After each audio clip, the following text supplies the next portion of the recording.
Olá, pessoal! Esta apresentação é um pequeno extrato histórico do cristianismo, incluindo alguns aspectos geográficos e também das manifestações mediúnicas de alguns santos ou doutores da Igreja.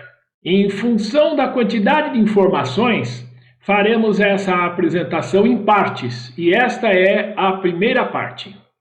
Fizemos um compêndio de fatos e informações pesquisadas em diversos sites na internet e em livros espíritas, onde contamos também com a valorosa contribuição do Renan Frias nas informações e fatos contidos nas obras psicografadas por Emmanuel.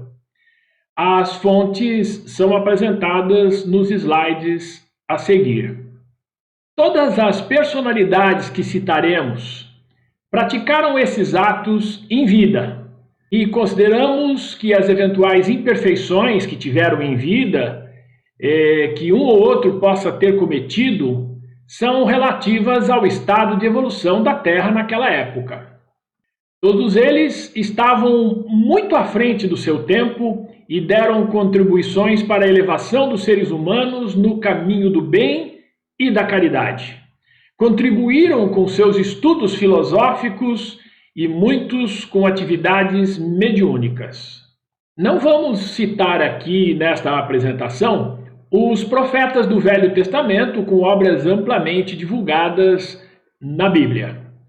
Nenhum profeta ou filósofo teve conhecimento pleno das coisas, mas muitos foram intuídos no caminho da verdade e apresentaremos aqui alguns deles.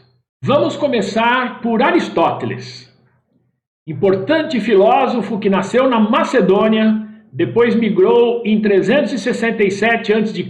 para Atenas, onde ingressou na Academia de Platão e foi aluno e colega de Platão.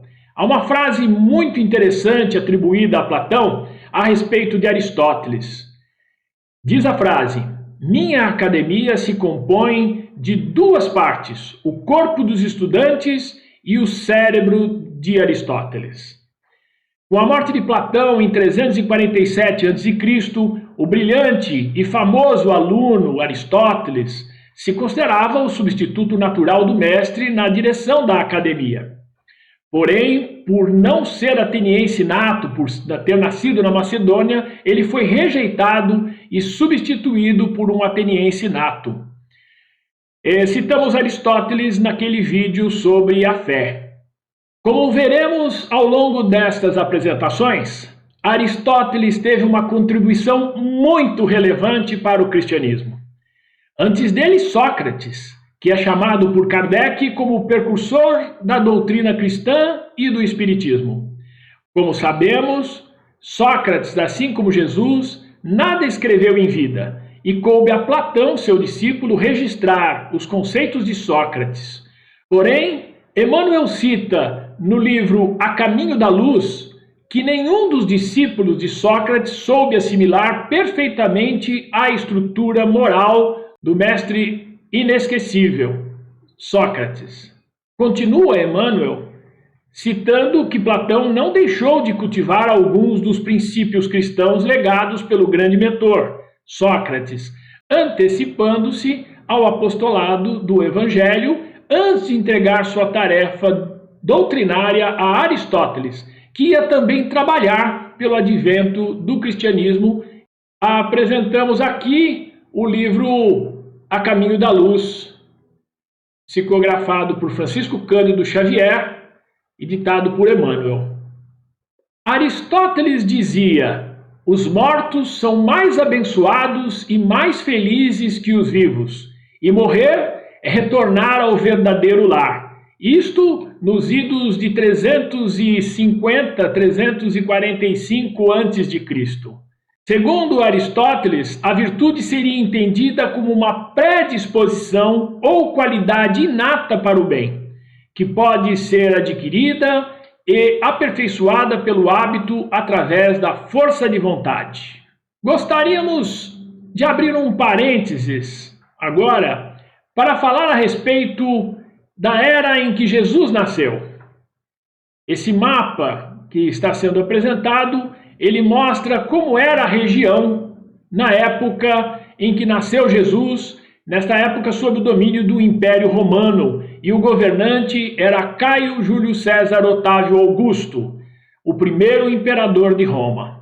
Observamos que a única coisa que está diferente nesse mapa é que nesta época a Britânia, aqui a Grã-Bretanha, não tinha sido dominada. No mais, eram todas essas as regiões que pertenciam ao Império Romano. O imperador Otávio Augusto era sobrinho neto de Júlio César e foi adotado. Segundo Humberto de Campos, no livro Boa Nova, de 1941, aqui está o livro Boa Nova, psicografado também por Francisco Cândido Xavier. Ele era um jovem energético e magnânimo. A alma coletiva do Império, cita Humberto de Campos, nunca sentira tamanha impressão de estabilidade e de alegria naquele período sob governo de Otávio Augusto. Mais tarde, cita Emmanuel que Roma não se mostra digna das numerosas dádivas divinas recebidas. Falando aqui do mapa, nós temos aqui Roma, na Itália, e aqui a região onde Jesus nasceu, a Palestina.